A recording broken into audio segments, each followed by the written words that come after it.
you failed on NoFap.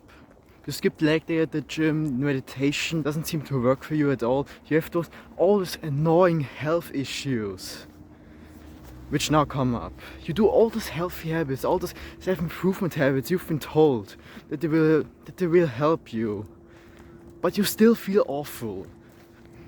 Does it sound familiar? Because if you show those symptoms, you're now in a self-improvement depression. Now, when you start self-improvement, there's this part where actually it's always told you that you need to delay gratification later till you feel better. And that's true in the long term, in the long term. But when you start self-improvement for like a few months, you get directly into the self-improvement depression. This is the moment you realize, the time you start to think of how often you fail, how many problems you actually are, how many things there are you actually need to work on, that you have wasted so much time in your life and you're still like a bit of a failure. Now, I was in a state, and literally everybody who got on self-improvement was in this state, where he was just annoyed at himself that he reset again his NoFap streak, that he skipped leg day at the gym, that he made this huge mistake, that he wasn't able to implement this new habit he should do. I want you to accept this is part of self-improvement. You know, there's a quote, I really like this one: success springs from failure. Because before you went on self-improvement, you had never failure. You never failed, really.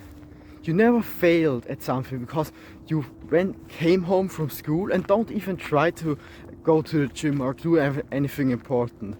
You just sat down, laid in your bed, watched anime, looked at porn and all this shit. Suddenly you want to change something. You try to quit those things. You start to implement new habits. You start to go to the gym. You start doing exercise, meditation and all this shit. Suddenly you are introduced to failure. What the fuck? There was just the weirdest sound ever, bro. You need to accept that failure is part of success. Because when you never allow yourself to fail at something, how can you have success?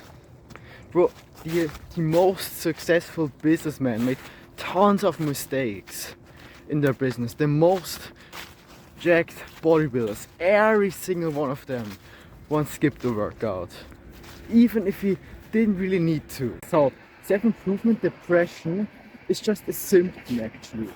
It's a symptom you get at the start of self-improvement, but the root cause, the sickness, is just a bad mindset, a wrong belief, something that's implemented in your brain, which is wrong.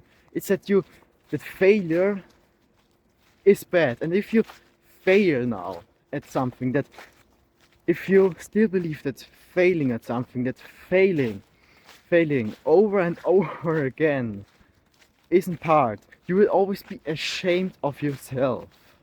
You will always be ashamed at that thing. For me, it was my health, bro.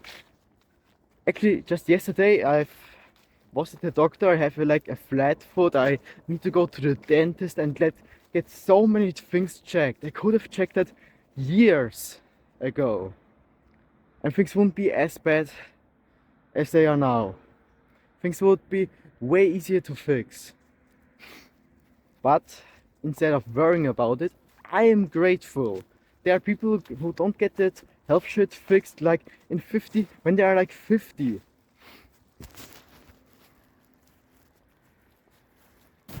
But I actually want to give you here a little bit of hope. Because the self-improvement depression is just something you get before something important happens.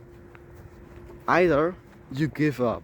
You give up completely, you stop self-improvement, you go in your smelly room again, you stop exercising, stop meditating, and your life gets worse in a downward spiral of depression and addiction.